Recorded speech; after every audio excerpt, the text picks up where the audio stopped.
Bien, ayer hicimos un primer contacto sobre el tema de la estática. Es un capítulo que se dedica al análisis del equilibrio de los cuerpos. Esa situación se puede aplicar a cuerpos de cualquier estado de agregación, pueden ser fluidos o pueden ser sólidos, pero bueno, especialmente nos vamos a dedicar a la parte de sólidos en este primer contacto, y en algún momento hablaremos un poco de lo que significan los fluidos en equilibrio, que en realidad pertenece a otros capítulos, sigue siendo equilibrio, pero el hecho de que se puedan deformar y que puedan fluir requiere que uno los trate de modo diferente, por lo tanto, bueno, eso va a quedar para un capítulo independiente, por supuesto. Así que estamos hablando de equilibrio de cuerpos, pero sólidos, cuerpos que no se deformen o que no, por lo menos que no fluyan, pueden deformarse pero sin fluir. La noción principal con la cual estuvimos trabajando era la noción de fuerza. Dijimos que la fuerza era un ente abstracto, ese ente es capaz de producir deformaciones o desplazamientos, traslaciones o rotaciones, y que tenían como atributo dirección, sentido, punto de aplicación, y que por lo tanto necesitábamos representarlo matemáticamente a través de un vector, que, bueno, eso lo representábamos con una representación gráfica, con una figura geométrica que es la de un vector, que en alguna escala representará el módulo del vector o el módulo de la fuerza a partir de la longitud que tiene esta flecha, y que por lo tanto, como uno está haciendo un dibujo que lo va a representar en centímetros o milímetros, en la escala de longitudes que decida utilizar, habrá que conseguir algún tipo de equivalencias entre el tamaño del dibujo y el valor real de la cantidad de fuerza, o sea, el módulo de la fuerza, para lo cual involucramos en un trabajo gráfico el concepto de escala de fuerzas. Y esa escala de fuerzas, bueno, la habíamos definido como una relación entre el valor de la fuerza y la longitud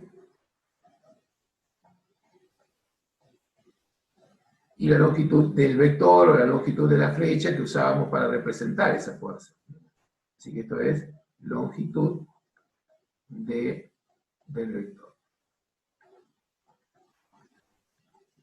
Por lo tanto, estamos representando una magnitud medible, que puede producir una acción mecánica sobre un cuerpo, como deformarlo, trasladarlo o sostenerlo, y lo comparamos con el tamaño de la fuerza o del dibujo que vamos a representar.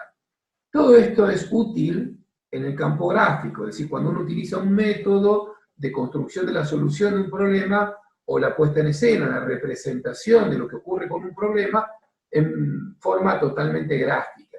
Cuando trabajamos en modo analítico, no es imprescindible trabajar con una escala de fuerzas, porque finalmente lo que uno hace es representar el problema fuera de escala, o por lo menos no es imprescindible que tenga una escala, y lo único que hace es entender la cuestión conceptual del problema y representar, bueno, qué dirección tienen las fuerzas en particular, pero el cálculo, la obtención de resultados, se obtiene de modo analítico, de modo algebraico, con lo cual, bueno, si no se dibujó a escala, el resultado que va a encontrar desde el punto de vista numérico va a seguir siendo el mismo, porque uno no hace uso ni tampoco hace referencia al tamaño del dibujo, sino a los valores numéricos de las componentes que tiene ese vector. Trabajamos además con diferentes configuraciones de fuerzas, en donde en todos los casos estábamos tratando de encontrar una fuerza resultante, que era un concepto que habíamos establecido, como una fuerza, no necesariamente que esté presente en el sistema, simplemente es una fuerza equivalente que es capaz de reemplazar a todas las fuerzas que participan del sistema que actúa sobre el cuerpo. Repasemos un poquito ese concepto. Si tengo un cuerpo de forma cualquiera, esto lo había señalado, si la forma que el cuerpo tiene no es relevante para el problema, lo puedo dibujar como un globo amorfo, como lo estoy haciendo ahora aquí. Y entonces, bueno, lo normal es que un cuerpo esté sometido a diferentes fuerzas, que cada una de ellas tiene una acción, Dentro de esas fuerzas inclusive podría estar el peso también es una fuerza, y la pregunta es, bueno, ¿cuál es el efecto neto que todas ellas tienen actuando simultáneamente, actuando en conjunto sobre el cuerpo? Tengo una fuerza F1, tengo una fuerza F2, una fuerza F3 que tal vez coincida con el peso, si quieren, la puedo seguir numerando como F3, pero en el fondo sé que es el peso y el origen es gravitatorio, el peso es una fuerza, y acá tendría una fuerza F4. Bueno, todas estas actúan simultáneamente, entonces uno podría preguntarse qué efecto neto tienen todas, y esto es lo que estuvimos llamando resultante. La voy a dibujar por aquí, aproximadamente esta resultante tendría esta orientación y ese módulo, y esto es lo que llamamos la resultante.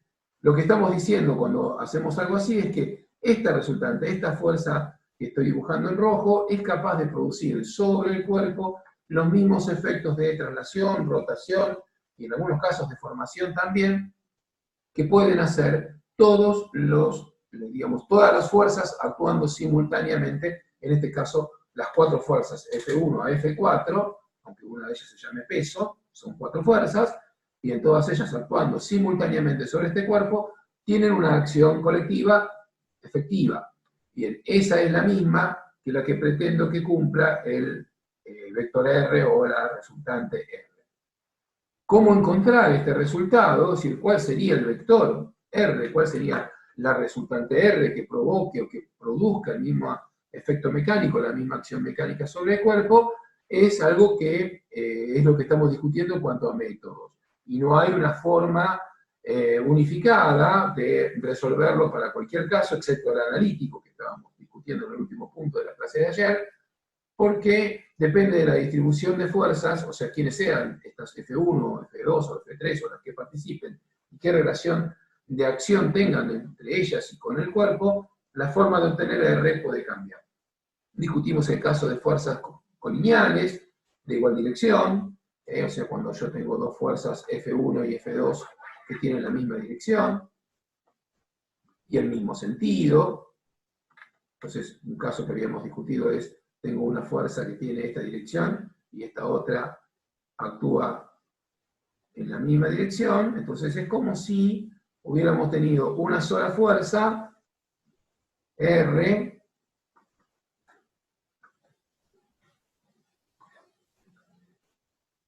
que no es más que la suma de las dos. ¿Está bien? O sea, en ese sentido, puedo tranquilamente decir que simultáneamente actuando las dos fuerzas es lo mismo que actuar con una sola, que no es más que una más larga que lleva la longitud de las dos, o sea, desde el punto de vista de la cantidad de kilos o de newtons, es la suma numérica de cada una de ellas, así que podemos decir algo como esto: el módulo de esta resultante es igual a el módulo de F1 más el módulo de F2.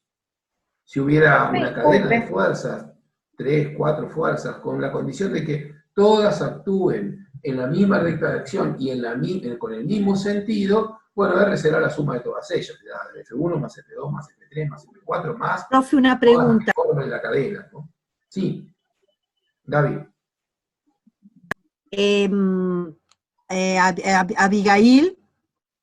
Sí, yo le quería preguntar si el ejemplo que está dando ahora fue, por ejemplo, el escritorio que hizo ayer. No, el ejemplo que estoy dando en este caso es el del auto que tenía doble tracción. Ah, bien. Que Bueno. tenía, lo dibujo de nuevo acá. Imaginemos esta situación, que yo tengo un camino acá y considero un vehículo, digamos, de doble tracción. Ayer había hecho un autito, bueno, supongamos que ahora hago una camioneta, muy elemental.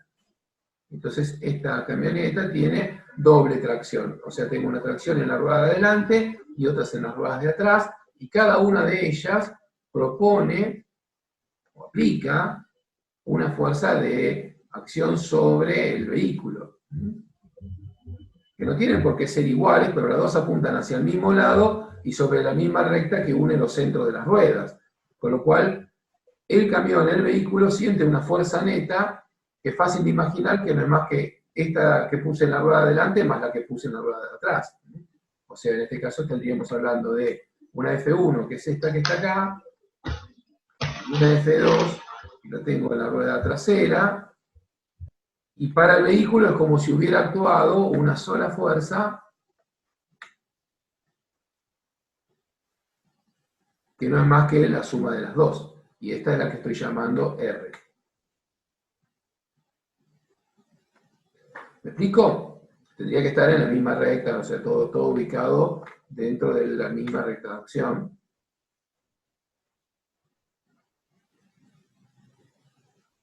Ahí está. Me refería a ese ejemplo, ¿sí, Abigail? ¿Quedó? Sí, profe, sí, entendí. Una Justamente esta parte ayer no la había copiado. Está bien. Una situación muy similar a esta, que se puede presentar, de fuerzas que son colineales, es el caso en el cual, en lugar de estar con el mismo sentido, de modo que colaboren las dos fuerzas, una tenga un sentido y la otra tenga el sentido contrario. O sea, que estén compitiendo o que se estén oponiendo una con otra, y entonces había señalado el caso de un vehículo que estuviera con tracción delantera y que hubiera quedado el freno de mano puesto, que hubiera tenido algún tipo de daño o de fallo en el tren trasero, que ofreciera algún tipo de resistencia, y entonces en esos casos, digamos que la composición de fuerzas en ese sentido va a ser un poco diferente. Vamos a trabajar con el vehículo muy parecido a lo que tengo allá arriba, no quiero demorar mucho tiempo en dibujar, pero es algo así, y voy a tener una fuerza hacia adelante, que puedo seguir llamando F1, pero si esta rueda ahora está frenada, la fuerza que hace sobre el camión o sobre el vehículo es contraria al avance, entonces tendría una F1 que actúa hacia acá, y una F2 que se opone.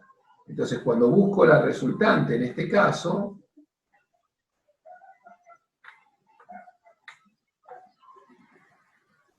bueno, ya no se construiría como la suma de las dos, sino como la diferencia, es decir, al módulo de F1 le debería restar el módulo de F2 y esto me estaría dando, por supuesto, un módulo más pequeño y me estaría dando un efecto neto de resultante y por supuesto va a actuar en la misma recta, pero va a ser más pequeño porque este R ahora responde o genera una acción equivalente a las dos actuando simultáneamente, que no es otra cosa que la diferencia entre las dos, porque esta intenta que el vehículo avance, pero esta en realidad en vez de ayudar se opone, con lo cual la resultante R será más chica que F1 y por cierto más chica que el caso anterior.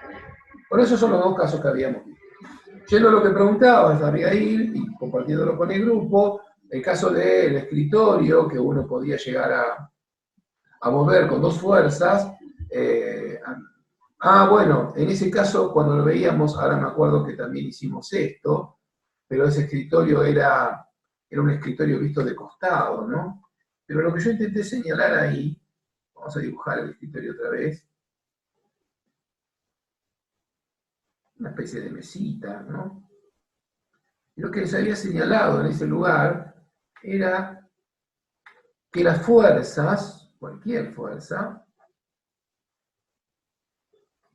se puede trasladar a lo largo de la recta de acción. Esa característica de la fuerza es lo que yo quería señalar. Si yo pretendo trasladar esta mesa, por ejemplo, hacia la izquierda, o perdón, hacia la derecha, bueno, entonces le tendría que aplicar una fuerza que apunte en esa dirección.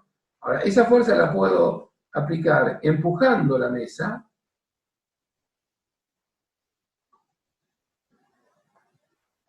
y entonces aplico una fuerza aquí, o bien, ya que tengo esta posibilidad lo voy a hacer, trasladarme aquí y tirar de la mesa acá. En este caso el punto de aplicación está en el extremo izquierdo y la fuerza empuja, en este caso está en el extremo derecho y la fuerza tira, pero para la mesa es lo mismo. Quiere decir entonces que si yo ahora voy a imaginar o trabajar sobre la recta de acción que tiene la fuerza, que es esta recta de acción que está acá, en realidad, si la fuerza está actuando en este extremo, en el medio de la mesa o en el extremo opuesto, para la mesa es lo mismo. Tengo libertad para pensar cómo actúa la fuerza en cualquier sitio, siempre y cuando el traslado se dé a lo largo de la recta de acción. Eso era lo que señalaba. No estoy diciendo que son dos fuerzas que actúan simultáneamente. Digo, tengo una fuerza F y en verdad da lo mismo que actúe en cualquier parte del objeto, siempre y cuando todos esos puntos estén sobre la misma recta. Si comparte la recta de acción, la fuerza tiene un mismo efecto mecánico, no importa si lo traslado o no. Yendo al problema genérico que puse acá, si esta fuerza, por ejemplo, que está acá, yo decido trasladarla en esta dirección, así, paralela a sí misma, y la aplico acá, para el cuerpo es lo mismo. El cuerpo no va a notar la diferencia, el efecto de traslado en esta dirección F1, que esta fuerza F1 va a aplicar, es independiente de si lo puse acá, o lo aplico empujando desde aquí, o tiro exactamente desde el borde acá. Mientras esté actuando a lo largo de la misma recta de acción, vamos a dibujar la recta de acción así, nos queda claro qué es lo que queremos decir. Mientras esté ahí, bueno, la fuerza puede estar actuando en cualquier parte a lo largo de esa recta y el cuerpo no va a tener un cambio de acción, un cambio de efecto. Así que tengo la libertad de que si en algún problema particular necesito que la fuerza se desplace a otra parte, o para dibujarla, o para calcular, bueno, tengo la libertad de hacerlo en la medida que la traslade a lo largo de la recta de acción. O sea, que no me mueva fuera de la recta de acción. Si a la fuerza F1 la llevo a otro sector, si F1 la llevo a otra parte, si en lugar de llevarla a lo largo de esa recta, me la llevo, no sé, acá, no, ahí vamos a ver dentro de un rato que el cambio de recta de acción sí provoca un efecto diferente sobre el cuerpo, por lo cual no tengo esa libertad. Aunque respete la dirección, el sentido, si la corro en una posición que sea paralela a la original, el efecto mecánico sobre el cuerpo sí se ve alterado. Solamente tengo libertad para moverlo a lo largo de la recta de acción, como te señalaba en el caso de la mesa ayer, o como puedo estar mostrándolo ahora. Bueno, está todo esto ya replicado ahí, vamos a hacer un breve repaso de lo que hicimos analíticamente, y luego pasaremos a la parte de ejemplo. Analíticamente, trabajamos en 2 dimensiones y en 3 dimensiones. Vamos a replicar un poco lo que hicimos en 2 dimensiones primero. Entonces, trabajamos con fuerzas concurrentes. Las fuerzas concurrentes tienen como características que comparten un punto de aplicación. A eso le llamamos sistema de fuerzas concurrentes. Entonces, el sistema de fuerzas concurrentes, solemos usar la sigla sistema de fuerzas concurrentes. Entonces, lo que va a tener de especial ese sistema de fuerzas es que bueno, tienen un punto común. Entonces, en ese punto común es donde vamos a colocar habitualmente el sistema coordenado. Entonces, trabajamos con una fuerza que tuviera un punto de aplicación en el origen y que dentro de ese punto de aplicación, todas las fuerzas, todas, actúan en ese punto de aplicación. Pueden tener orientaciones distintas, sentidos diferentes, pero todas van a actuar según ese punto de aplicación. Ahí tenemos este ejemplo. Entonces, para describir un problema así y encontrar el resultante de modo analítico, trabajamos con 2 ejes coordenados. Uno habitualmente le llamamos eje X y habitualmente es horizontal, aunque no necesariamente tiene que ser así.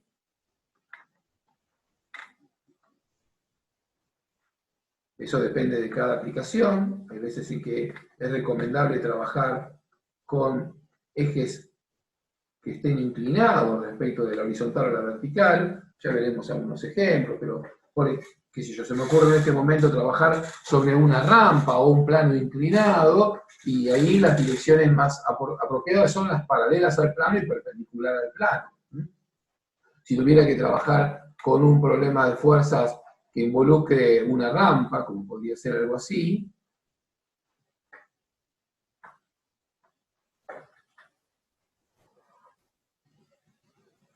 bueno, tal vez los ejes convenga dibujarlos en esta dirección y en esta dirección. Y trabajar con ese par de ejes que siguen siendo perpendiculares entre sí, pero el eje X no es horizontal y el eje Y no es vertical. Entre sí sigue habiendo 90 grados, acá sigue habiendo 90 grados porque es un sistema rectangular de coordenadas, pero no uso esta configuración de horizontal y vertical, sino paralelo al plano y perpendicular al plano. Y esto, para este problema, puede ser más útil que trabajar con esta configuración más estándar. Así que hablamos un poco digamos, el sentido de observación y la utilidad que tienen estas herramientas, porque no se usa siempre lo mismo. Cada problema tiene su forma de actuar y de resolverse.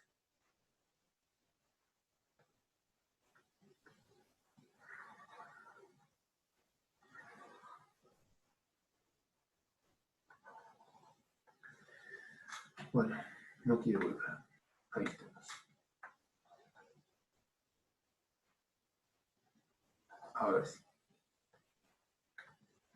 Bien, ¿cómo trabajamos con un sistema de esta naturaleza? Ahí, para encontrar la resultante, seguíamos 3 etapas. Vamos a repasar eso. No sé si explícitamente lo señalé así ayer, pero sí les conté cuáles eran esas 3 etapas. Entonces, seguimos 3 etapas.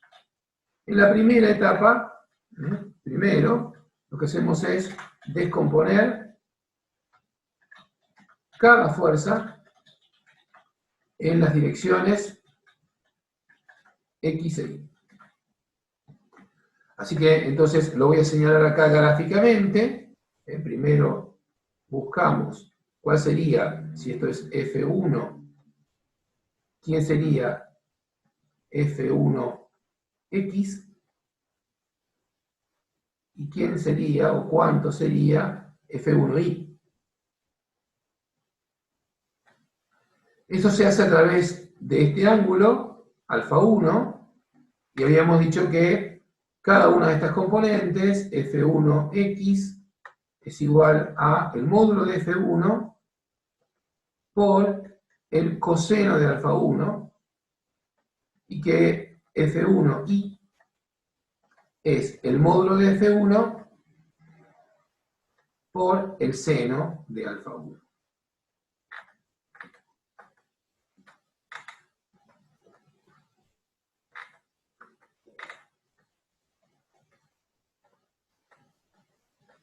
Aplicando sencillamente la definición de seno y coseno, reconociendo que esta componente Y es el cateto opuesto y que la componente X es el cateto adyacente a alfa 1, considerando que acá hay un triángulo rectángulo, es fácil demostrar estas dos relaciones, ya lo hemos charlado ayer.